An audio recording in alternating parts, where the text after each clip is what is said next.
Her wrists bled where the coarse ropes cut deep. Sarah Parker, just 18, stood barefoot in the crimson water of Red Creek, her white dress billowing around her calves as the current pushed against her. The full moon cast silver light across the scene, illuminating painted faces of the riverfolk tribe gathered on the shore. Their chants rose and fell like the tide, eyes fixed on the sacrifice before them.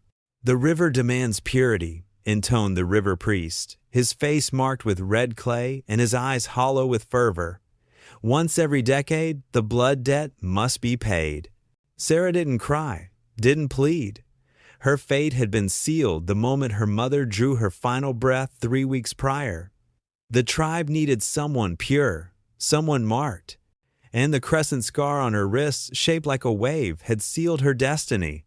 As the drums reached their crescendo, the tribesmen began their retreat. The sacrifice was to be left alone with the river until dawn. If she survived, the river had rejected her. If not, well, none had ever returned. The sound of a rifle shot cracked through the night. The tribesmen scattered like startled deer, melting into the darkness of the pines. Only the river priest remained, his ancient eyes narrowing at the figure emerging from the tree line. Colton Hayes sat tall in the saddle of his quarter horse, Storm. The moonlight glinted off his Colt Peacemaker, still smoking from the warning shot. At 45, his face was weathered like tanned leather, creased from sun and hardship. The Civil War had taught him killing. The frontier had taught him survival. And the death of his family 7 years ago had taught him the price of failure. "Step away from the girl," he commanded, voice like iron striking stone. The river priest stood his ground. "This is not your business, stranger. The river must have its due." Colton dismounted, his spurs jingling against the rocky shore. "I've seen men invent all manner of reasons to do evil. Blame God, blame spirits, blame fate." He advanced, his gait steady, eyes never leaving the priest, never did find it convincing.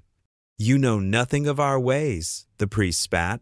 "When the river turns red every 10 years, someone must calm its rage. Without the sacrifice, all will perish in the flood." "There's only one thing about to flood here," Colton replied, his hand hovering near his holster, "and that's your nose with blood if you don't step aside." The priest lunged with a bone knife. Colton's reflexes, honed through years of gunfights and bar brawls, served him well. He sidestepped, grabbed the man's wrist, and delivered a crushing blow to his jaw. The priest crumpled to the ground, unconscious. Sarah watched the exchange with wide eyes, trembling not from cold but from shock.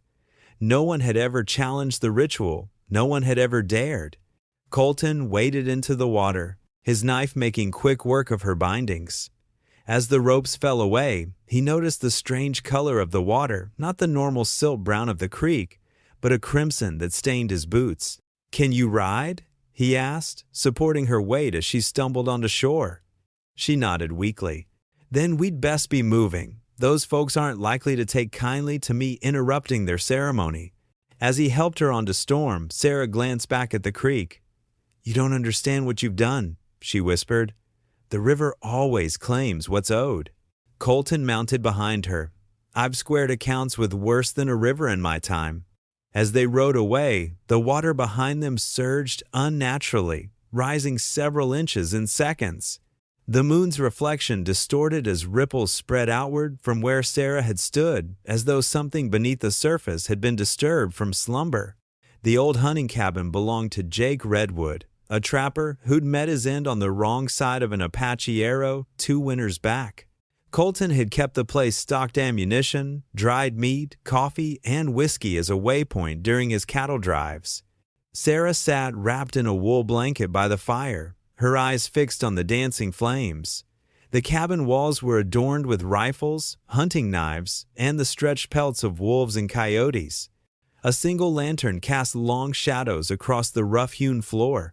"They'll come for me," she said, her voice stronger now that warmth had returned to her limbs. "My father will not let this stand."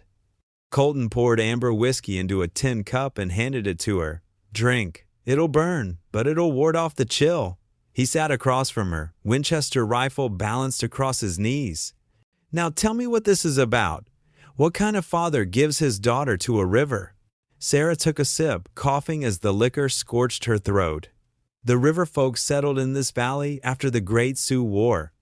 They were outcasts, some white settlers, some mixed blood, some deserters. They found a home by Red Creek. Her fingers traced the wave-shaped scar on her wrist. Every 10 years, the river turns red as blood. Sickness follows, cattle die, crops wither, children are born twisted. Her eyes met his, unless the river receives its tribute. Superstition, Colton grunted, checking the action on his rifle. Is it? Sarah challenged. 20 years ago, they failed to complete the ritual. Half the valley washed away in the worst flood in memory. Something cold settled in Colton's stomach, a memory of roaring water, of his wife Emma's screams as their homestead collapsed, their young son clutched in her arms as the current took them. He'd been away, tracking Jesse Blackwood, the outlaw who'd robbed the Silver Falls Bank. By the time he returned, there was nothing left but mud and grief. There's always explanation for tragedy that doesn't require virgin sacrifices, he said gruffly. Sarah studied his face. You've lost someone to the river. Colton didn't answer, but his silence was confirmation enough. The conversation halted at the sound of approaching hoofbeats. 3 riders, moving fast.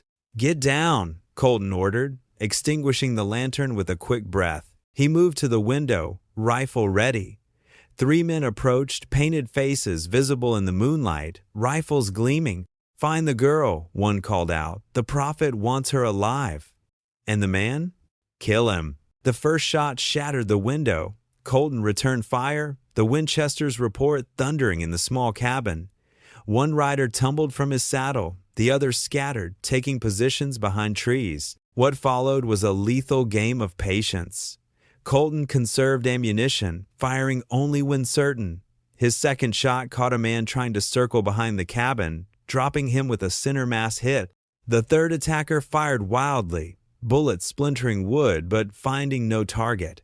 Colton waited until the man had to reload, then stepped onto the porch and fired twice. The attacker crumpled beside his horse, dead before he hit the ground.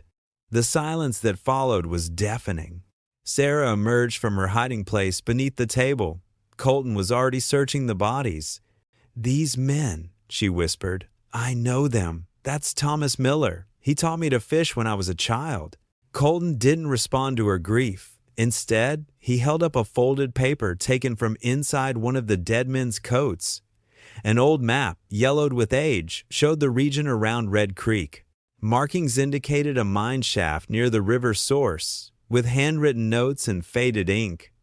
Mercury deposits extensive. Caution spring seepage contaminates waterway during heavy rainfall cycles. Approximate 10-year pattern observed. Mercury poisoning, Colton muttered. That's your river god. Sarah stared at the map. That can't be all it is. Seen it before in mining country. Colton continued.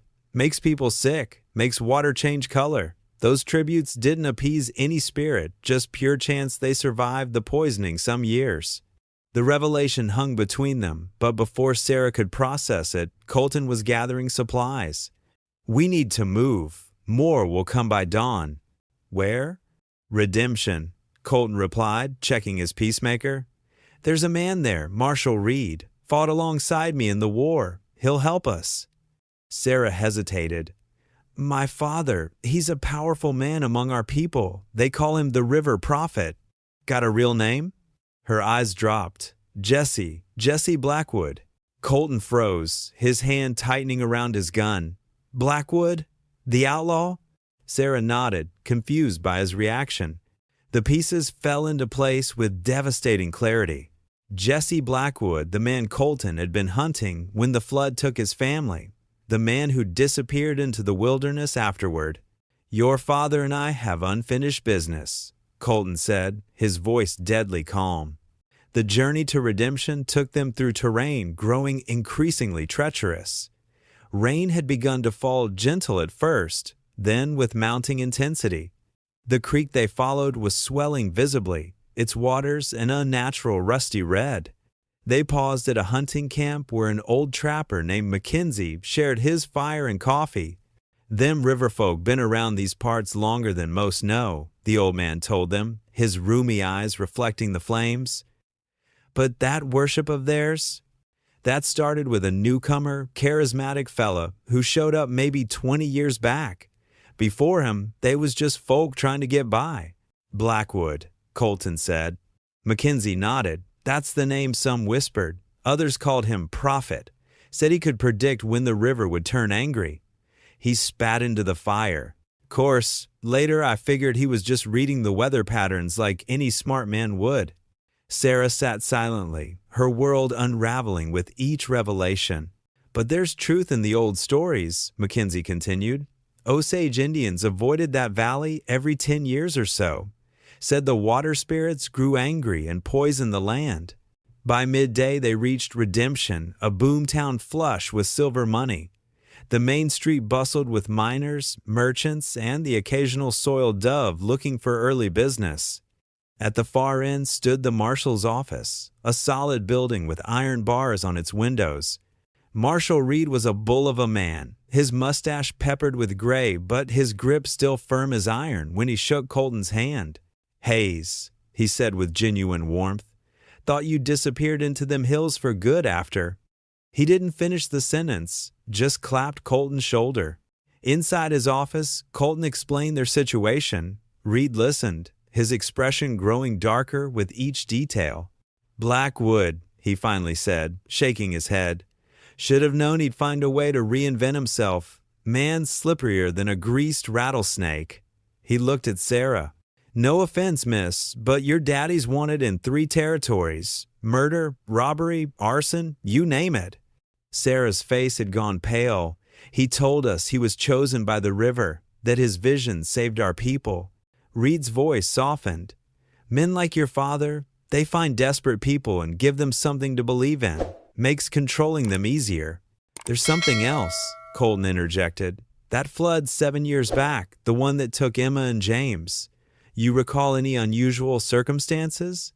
Reed hesitated. There was talk. Dam upstream had been weakened. Some thought deliberately.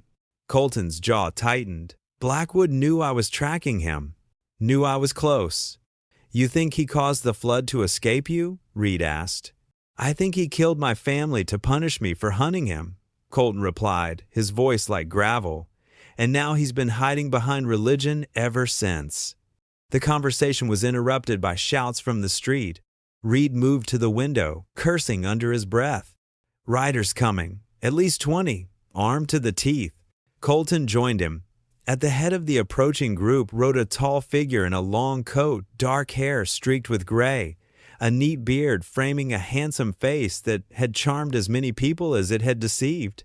Jesse Blackwood had arrived. "Give us the girl," Blackwood's voice carried across the street.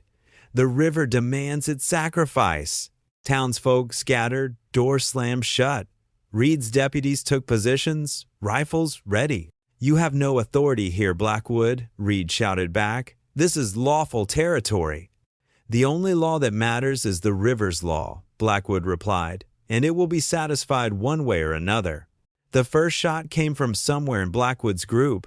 A deputy fell, clutching his chest. Then hell broke loose. Bullets shattered windows and splintered wood. Colton pushed Sarah down behind Reed's desk, returning fire with methodical precision.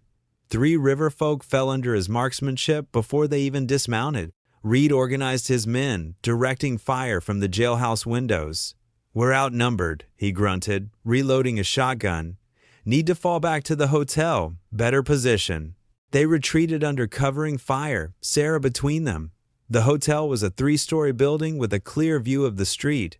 From its balcony, they could hold off the attackers for a while. As they fought, the rain intensified, sheets of water reducing visibility. The nearby creek swelled, spilling over its banks and into the lower streets. Reed took a bullet in the shoulder, grimacing as he bound the wound. "This ain't normal," he said, gesturing to the rising water. "Creek never floods this fast." Blackwood's voice rose above the gunfire and rain. "The river comes for its own. Its judgment cannot be denied." Standing in front of the church, illuminated by lightning, Blackwood appeared almost supernatural, a prophet indeed, calling down divine wrath. That's not providence, Colton said grimly. He planned this, known the creek floods this time of year, maybe even helped it along. Sarah stared at her father, seeing him clearly for the first time. He's mad, she whispered. The water continued to rise. Townspeople who had barricaded themselves now faced a new threat as the flood reached their doorsteps. Reed's remaining deputies organized evacuation to higher ground. We need to get these people to safety, Reed insisted, his face pale from blood loss. Colton nodded. My ranch, high ground, well-stocked, can hold everyone. As they organized the evacuation, Blackwood's voice echoed, Bring me my daughter, and the waters will recede. Sarah stepped forward, ready to sacrifice herself, but Colton caught her arm. That's not how this ends, he said firmly. We're going to finish this the right way. Colton's ranch stood on a hill overlooking the valley. The main house, built sturdy after the last flood, took everything from him. Now it sheltered 24 townspeople, Reed among them, his wound tended by the town doctor. In the barn, Colton laid out maps on a hay bale. Sarah, the doctor, and McGregor, a silver miner with explosives experience, gathered around. The mine's here, McGregor pointed to the map. Old Quicksilver operation, abandoned 30 years back. During heavy rains, water seeps through, carrying mercury downstream. That's what's poisoning the creek, the doctor confirmed. Explains the illnesses, the cattle deaths, even the water's color. And my father knew, Sarah said quietly. He used it to control people. McGregor nodded. Likely been mining silver from the same site. These readings suggest a rich vein underneath the mercury deposits. So we seal it, Colton concluded, permanently. The plan was simple but dangerous. McGregor would use explosives to collapse the mine shaft. But someone needed to place the charges at the source of the contamination. I'll go, Colton said. I know these hills. You'll need a guide, Sarah insisted. I've heard the elders speak of the sacred cave. I can find it. By dawn, they set out Colton, Sarah, and McGregor. The rain had become a deluge. Creeks overflowed, turning paths into muddy torrents. They fought nature at every step, Colton's frontier skills keeping them alive as they climbed toward the mine entrance. At a precarious river crossing, McGregor nearly washed away, saved only by Colton's quick reflexes and a rope lashed around a boulder. Your father picked his moment well, Colton told Sarah as they sheltered briefly under an overhang. Natural flood to sell his supernatural claims. Sarah nodded grimly. The perfect cover for his mining operation, too. No one would approach the cursed waters. The mine entrance was half hidden behind a waterfall, now raging with floodwater. As they approached, gunshots rang out. 2 of Blackwood's men fell from concealed positions. Not as secret as we hoped, McGregor muttered, checking his explosive satchel for damage. Inside the mine, oil lamps revealed an operation more extensive than expected. Mercury pools glistened in the dim light, but newer tunnels showed evidence of silver extraction picks, carts, and smelting equipment. He's been getting rich while keeping everyone afraid, Sarah realized, disgust in her voice. They placed charges at key structural points, working quickly. McGregor's expertise guided them collapse the main mercury deposit without destroying the entire mountain. They were setting the final charge when Jesse Blackwood emerged from a side tunnel, flanked by 4 armed men. I always knew you'd come for me, Hayes, he said, his charismatic smile unchanged by the years. Just didn't expect you to bring my daughter along. It's over, Jesse, Colton replied, his peacemaker aimed steadily. We know about the mercury, the silver operation, all of it. Blackwood laughed. You think these simple people will believe you over their profit? I've given them meaning, purpose. What do you offer? Cold reality? The truth, Sarah stepped forward, which you've denied them while poisoning them slowly. Blackwood's eyes hardened. You disappoint me, daughter. I gave you purpose, to be the vessel of the river's mercy.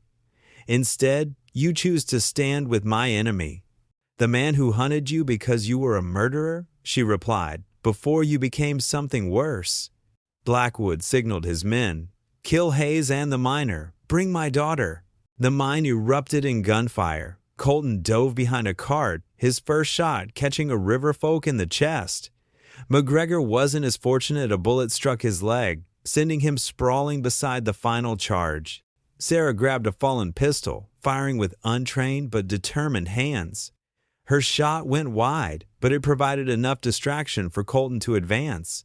2 more riverfolk fell to his precision. Then it was just Colton and Blackwood, facing each other in the flickering lamplight. "You took everything from me," Colton said, his voice deadly calm. "You were coming to take everything from me," Blackwood countered. "I simply struck first." They fired simultaneously. Colton's bullet grazed Blackwood's arm. Blackwood's shot missed entirely. Then they were on each other's fists, knees, the brutal choreography of men who'd survived the worst the frontier could offer. Blackwood fought dirty, a knife appearing in his hand. He slashed Colton's forearm, drawing blood.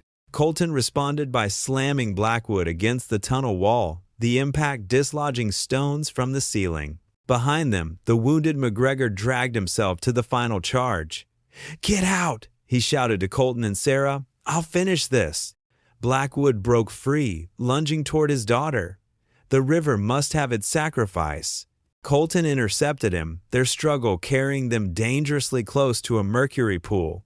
"The only sacrifice today is you," Colton growled, delivering a crushing blow to Blackwood's jaw. The outlaw staggered, then smiled through bloodied teeth. "If I die, I'm taking you with me." He grabbed Colton's coat, pulling them both toward the toxic liquid.